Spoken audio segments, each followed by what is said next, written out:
ओम शांति। आज 16 जनवरी 2021 की साकार मुरली। पहले सुनते हैं मुरली के कुछ मुख्य पॉइंट्स। आज बाबा ने कहा, ध्यान को योग नहीं कहा जाता। ध्यान में जाते हैं तो उनको न ज्ञान न योग कहा जाता। ध्यान में जाने वालों पर माया भी बहुत वार करती है, इसलिए इसमें बहुत खबरदार रहना होता है। बाप तुम्हारी सब कामनाएं बिगर मांगे पूरी कर देते हैं, अगर बाप की आज्ञा पर चलते हो तो। अगर बाप की आज्ञा का उल्लंघन कर उल्टा रास्ता लिया तो हो सकता है स्वर्ग में जाने के बदले नरक में गिर पड़ेंगे। बाप कहते हैं, हम तुमको बेहद का वैराग्य दिला रहा हूं। इस पुरानी पतित दुनिया से दिल नहीं लगानी है, दिल लगाओ स्वर्ग से। बाप ने समझाया है, ज्ञान और भक्ति के बाद है वैराग्य। वैराग्य माना सब कुछ भूल जाना पड़ता है, अपने को डिटैच कर देना चाहिए। अब मुरली सुनते हैं विस्तार से। मीठे बच्चे, कदम कदम सीमत पर चलो, नहीं तो माया देवाला निकाल देगी। यह आंखें बहुत धोखा देती है, इनकी बहुत बहुत संभाल करो। प्रश्न, किन बच्चों से माया बहुत विकर्म कराती है? यज्ञ में विघन रूप कौन है? उत्तर, जिन्हें अपना अहंकार रहता है उनसे माया बहुत विकर्म कराती है। ऐसे मिथ्या अहंकार वाले मुरली भी नहीं पढ़ते। ऐसी गफलत करने से माया थप्पड़ लगाए वर्थ नॉट पेनी बना देती है। यज्ञ में विघन रूप वो है जिनकी बुद्धि में झरमुई झगमुई अर्थात पर चिंतन की बातें रहती है। यह बहुत खराब आदत है। ओम शांति। रूहानी बच्चों को बाप ने समझाया हुआ है। या तुम बच्चों को इस ख्याल से जरूर बैठना होता है, यह बाप भी है, टीचर भी है, सुप्रीम गुरु भी है। और यह भी महसूस करते हो कि बाप को याद करते करते पवित्र बन जाकर पवित्र धाम में पहुंचेंगे। बाप ने समझाया है, पवित्र धाम से ही तुम नीचे उतरे हो। पहले तुम शतो प्रधान थे, फिर शतो रजो तमो में आए। अभी तुम समझते हो हम नीचे गिरे हुए हैं। भल तुम संगम युग पर हो, परंतु ज्ञान से तुम यह जानते हो हमने किनारा कर लिया है। फिर अगर हम शिव बाबा की याद में रहते हैं तो शिवालय दूर नहीं। शिव बाबा को याद ही नहीं करते तो शिवालय बहुत दूर है। सजाएं खानी पड़ती है ना, तो बहुत दूर हो जाता है। तो बाप बच्चों को कोई जास्ती तकलीफ नहीं देते हैं। एक तो बार बार कहते हैं मनसा वाचा कर्मणा पवित्र बनना है। यह आंखें भी बड़ा धोखा देती है, बहुत संभाल कर चलना होता है। बाबा ने समझाया है, ध्यान और योग बिल्कुल अलग है। योग अर्थात याद, आंखें खुली होते याद कर सकते हो। ध्यान को योग नहीं कहा जाता। ध्यान में जाते हैं तो उनको न ज्ञान न योग कहा जाता। ध्यान में जाने वालों पर माया भी बहुत वार करती है, इसलिए इसमें बहुत खबरदार रहना होता है। बाप की कायदे अनुसार याद चाहिए। कायदे के विरुद्ध कोई काम किया तो एकदम माया गिरा देगी। ध्यान की तो कभी इच्छा भी नहीं रखनी है। इच्छा मात्रम अविद्या, तुम्हें कोई भी इच्छा नहीं रखनी है। बाप तुम्हारी सब कामनाएं बिगर मांगे पूरी कर देते हैं, अगर बाप की आज्ञा पर चलते हो तो। अगर बाप की आज्ञा का उल्लंघन कर उल्टा रास्ता लिया तो हो सकता है स्वर्ग में जाने के बदले नरक में गिर जाएं। गायन भी है, गज को ग्राह ने खाया। बहुतों को ज्ञान देने वाले, भोग लगाने वाले आज है नहीं, क्योंकि कायदे का उल्लंघन करते हैं तो पूरे मायावी बन जाते हैं। डीटी बनते बनते डेविल बन जाते हैं। इसलिए इस मार्ग में खबरदारी बहुत चाहिए। अपने ऊपर कंट्रोल रखना होता है। बाप तो बच्चों को सावधान करते हैं, श्रीमत का उल्लंघन नहीं करना है। आसुरी मत पर चलने से ही तुम्हारी उतरती कला हुई है। कहां से एकदम कहां पहुंच गए हैं, एकदम नीचे पहुंच गए हैं। अब भी सीमत पर न चले, बेपरवाह बने तो पथ भ्रष्ट बन जाएंगे। बाबा ने कल भी समझाया, जो कुछ सीमत के आधार बिगड़ करते हैं तो बहुत डिसर्विस करते हैं। बिगड़ सीमत करेंगे तो गिरते ही जाएंगे। बाबा ने शुरू से माताओं को निमित्त रखा है, क्योंकि कलश भी माताओं को मिलता है। वंदे मातरम गाया हुआ है। बाबा ने भी माताओं की एक कमेटी बनाई, उनके हवाले सब कुछ कर दिया। बच्चियां ट्रस्टवर्दी अर्थात विश्वास पात्र होती हैं। पुरुष अक्सर करके दिवाला मारते हैं, तो बाप भी कलश माताओं पर रखते हैं। इस ज्ञान मार्ग में माताएं भी दिवाला मार सकती है। पद्मा पदम भाग्यशाली जो बनने वाले हैं, वो भी माया से हार खाए दिवाला मार सकते हैं। इसमें स्त्री पुरुष दोनों दिवाला मार सकते हैं। उसमें से पुरुष दिवाला मारते हैं। यहां तो देखो कितने हार खाकर चले गए, गोया दिवाला मार दिया ना। बाप बैठ समझाते हैं, भारतवासियों ने पूरा दिवाला मारा है। माया कितनी जबरदस्त है, समझ नहीं सकते हैं हम क्या थे, कहां से एकदम नीचे आकर गिरे हैं। यहां भी ऊंच चढ़ते चढ़ते फिर सीमत को भूल अपनी मात पर चलते हैं तो दिवाला मार देते। फिर बताओ उनका क्या हाल होगा। वो तो दिवाला मारते हैं, फिर 5 से 7 वर्ष बाद खड़े हो जाते हैं। यह तो 84 जन्मों के लिए दिवाला मार देते हैं, फिर ऊंच पद पा न सके, दिवाला मारते ही रहते हैं। कितने महारथी बहुतों को उठाते थे, आज है नहीं, दिवाला में है। यहाँ ऊंच पद तो बहुत है, परंतु फिर खबरदार नहीं रहेंगे तो ऊपर से एकदम नीचे गिर पड़ेंगे। माया हप कर लेती है। बच्चों को बहुत खबरदार होना है। अपनी मत पर कमेटियां आदि बनाना, उसमें कुछ रखा नहीं है। बाप से बुद्धियोग रखो, जिससे शतो प्रधान बनना है। बाप का बनकर और फिर बाप से योग नहीं लगाते, सीमत का उल्लंघन करते हैं तो एकदम गिर पड़ते हैं। कनेक्शन ही टूट पड़ता है, लिंक टूट पड़ता है। लिंक टूट जाए तो चेक करना चाहिए कि माया हमको इतना क्यों तंग करती है। कोशिश कर बाप के साथ लिंक जोड़नी चाहिए, नहीं तो बैटरी चार्ज कैसे होगी। विकर्म करने से बैटरी डिस्चार्ज हो जाती है। ऊंच चढ़ते चढ़ते गिर पड़ते हैं। जानते हो ऐसे कई हैं।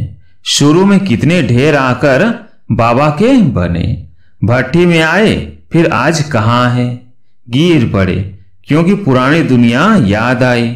अभी बाप कहते हैं हम तुमको बेहद का वैराग्य दिला रहा हूं। इस पुरानी पति दुनिया से दिल नहीं लगानी है, दिल लगाओ स्वर्ग से। मेहनत है। अगर यह लक्ष्मी नारायण बनना चाहते हो तो मेहनत करनी पड़े। बुद्धियोग एक बाप के साथ होना चाहिए। पुरानी दुनिया से वैराग्य। अच्छा, पुरानी दुनिया को भूल जाए यह तो ठीक है, भला याद किसको करे। शांति धाम सुख धाम को जितना हो सके उठते बैठते चलते फिरते बाप को याद करो। बेहद सुख के स्वर्ग को याद करो। यह तो बिल्कुल सहज है। अगर इन दोनों आशाओं से उल्टा चलते हैं तो पद भ्रष्ट हो पड़ते हैं। तुम यहां आई हो नर से नारायण बनने के लिए। सबको कहते हो तमो प्रधान से शतो प्रधान बनना है, क्योंकि रिटर्न जर्नी होती है। वर्ल्ड की हिस्ट्री ज्योग्राफी रिपीट माना नर्क से स्वर्ग, फिर स्वर्ग से नर्क। यह चक्र फिरता ही रहता है। बाप ने कहा है यहां सौदर्शन चक्रधारी होकर बैठो, इस याद में रहो। हमने कितना बारी यह चक्र लगाया है। हम सौदर्शन चक्रधारी हैं, अभी फिर से देवता बनते हैं। दुनिया में कोई भी इस राज को नहीं जानते हैं। यह ज्ञान देवताओं को तो सुनाना नहीं है, वो तो है ही पवित्र। उनमें ज्ञान है नहीं जो शंख बजाए। पवित्र भी है, इसलिए उनको निशानी देने की दरकार ही नहीं। निशानी तब होती है जब दोनों इकट्ठे चतुर्भुज होते हैं तुमको भी नहीं देते हैं, क्योंकि तुम आज देवता कल फिर नीचे गिर जाते हो। माया गिराती है ना। बाप डीटी बनाते हैं, माया फिर डेविल बना देती है। अनेक प्रकार से माया परीक्षा लेती है। बाप जब समझाते हैं तब पता पड़ता है सचमुच हमारी अवस्था गिरी हुई है। कितने बेचारे अपना सब कुछ शिव बाबा के खजाने में जमा कराए फिर भी कभी माया से हार खा लेते हैं। शिव बाबा के बन गए फिर भूल क्यों जाते। इसमें योग की यात्रा मुख्य है। योग से ही पवित्र बनना है। नॉलेज के साथ साथ पवित्रता भी चाहिए। तुम बुलाते भी हो बाबा हमको आकर पावन बनाओ जो हम स्वर्ग में जा सके। याद की यात्रा है ही पावन बन ऊंच पद पाने के लिए। जो चले जाते हैं फिर भी कुछ न कुछ सुना है तो शिवालय में आएंगे जरूर, फिर पद भल कैसा भी पाए, परंतु आते हैं जरूर। एक बार भी याद किया तो स्वर्ग में आ जाएंगे, बाकी ऊंच पद नहीं। स्वर्ग का नाम सुन खुश नहीं होना चाहिए। फेल होकर पाए पैसे का पद पा लेना, इसमें खुश नहीं होना चाहिए। भल स्वर्ग है परंतु उसमें पद तो बहुत है ना। फीलिंग तो आती है ना, मैं नौकर हूं, मेहतर हूं। पिछाड़ी में तुमको सब साक्षात्कार होगा। हम क्या बनेंगे, हमसे क्या विकर्म हुआ है जो ऐसी हालत हुई है। मैं महारानी क्यों नहीं बनी। कदम कदम पर खबरदारी से चलने से तुम पद्मा पदमपति बन सकते हो। खबरदारी नहीं तो पदमपति बन नहीं सकेंगे। मंदिरों में देवताओं को पदमपति की निशानी दिखाते हैं। फर्क तो समझ सकते हैं ना। दर्जे का भी बहुत फर्क है। अभी भी देखो दर्जे कितने हैं, कितना ठाठ रहता है तो अल्पकाल का सुख। तो अब बाप कहते हैं यह ऊंच पद पाना है जिसके लिए सब हाथ उठाते हैं, तो इतना पुरुषार्थ करना है। हाथ उठाने वाले भी खुद खत्म हो जाते हैं। कहेंगे यह देवता बनने वाले थे, पुरुषार्थ करते खत्म हो गए। हाथ उठाना सहज है, बहुतों को समझाना भी सहज है। महारथी समझाते भी गायब हो जाते हैं। औरों का कल्याण कर खुद अपना अकल्याण कर बैठते हैं। इसलिए बाप समझाते हैं खबरदार रहो, अंतर्मुख हो। बाप को याद करना है। किस प्रकार से? बाबा हमारा बाप भी है, टीचर भी है, सदगुरु भी है। हम जा रहे हैं अपनी स्वीट होम में। यह सब ज्ञान अंदर में होना चाहिए। बाप में ज्ञान और योग दोनों हैं, तुम्हारे में भी होना चाहिए। जानते हैं शिव बाबा पढ़ाते हैं तो ज्ञान भी हुआ, याद भी हुई। ज्ञान और योग दोनों इकट्ठा चलता है। ऐसे नहीं योग में बैठे शिव बाबा को याद करते रहे, नॉलेज भूल जाए। बाप योग सिखलाते हैं तो नॉलेज भूल जाती है क्या? सारी नॉलेज उसमें रहती है। तुम बच्चों में यह नॉलेज होनी चाहिए, पढ़ना चाहिए। जैसे कर्म मैं करूंगा, मुझे देख और भी करेंगे। मैं मुरली नहीं पढ़ूंगा तो और भी नहीं पढ़ेंगे। मैं जैसे दुर्गति को पाऊंगा तो और भी दुर्गति को पा लेंगे। मैं निमित्त बन जाऊंगा औरों को गिराने के।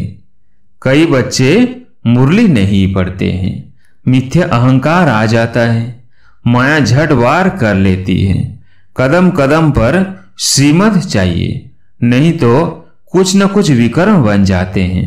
बहुत बच्चे भूले करते हैं, फिर सत्यानाश हो जाती है। गफलत होने से माया थप्पड़ लगाए वर्थ नॉट ए पेनी बना देती है। इसमें बड़ी समय चाहिए। अहंकार आने से माया बहुत विकर्म कराती है। जब कोई कमेटी आदि बनाते हो तो उसमें हेड एक दो फीमेल जरूर होनी चाहिए जिनकी राय पर काम हो। कलश तो लक्ष्मी पर रखा जाता है ना। गायन भी है, अमृत पिलाती थी तो असुर भी बैठ पीते थे। फिर कहाँ यज्ञ में विघन डालते थे। अनेक प्रकार के विघन डालने वाले हैं। सारा दिन बुद्धि में झरमुई झगमुई की बातें रहती हैं। यह बहुत खराब है। कोई भी बात है तो बाप को रिपोर्ट करो। सुधारने वाला तो एक ही बाप है। तुम अपने हाथ में लौ नहीं उठाओ। तुम बाप की याद में रहो। सबको बाप का परिचय दो, तब ऐसा बन सकेंगे। माया बहुत कड़ी है, किसको भी नहीं छोड़ती है। सदैव बाप को समाचार लिखना चाहिए, डायरेक्शन लेते रहना। यूं तो हर एक डायरेक्शन मिलते ही रहते हैं। बच्चे समझते हैं बाबा ने तो आप ही इस बात पर समझा दिया, तो अंतर्यामी है। बाप कहते हैं नहीं, मैं तो नॉलेज पढ़ाता हूं, इसमें अंतर्यामी की तो बात ही नहीं। हाँ, ये जानते हैं कि सब मेरे बच्चे हैं। बाकी ऐसे नहीं, बाप सब में विराजमान है। मनुष्य उल्टा समझ लेते हैं। बाप कहते हैं मैं जानता हूं सबके तख्त पर आत्मा विराजमान है। यह तो कितनी सहज बात है, फिर भी भूल कर परमात्मा सर्वव्यापी कह देते हैं। यह एकज भूल, जिस कारण ही इतना नीचे गिरे हैं।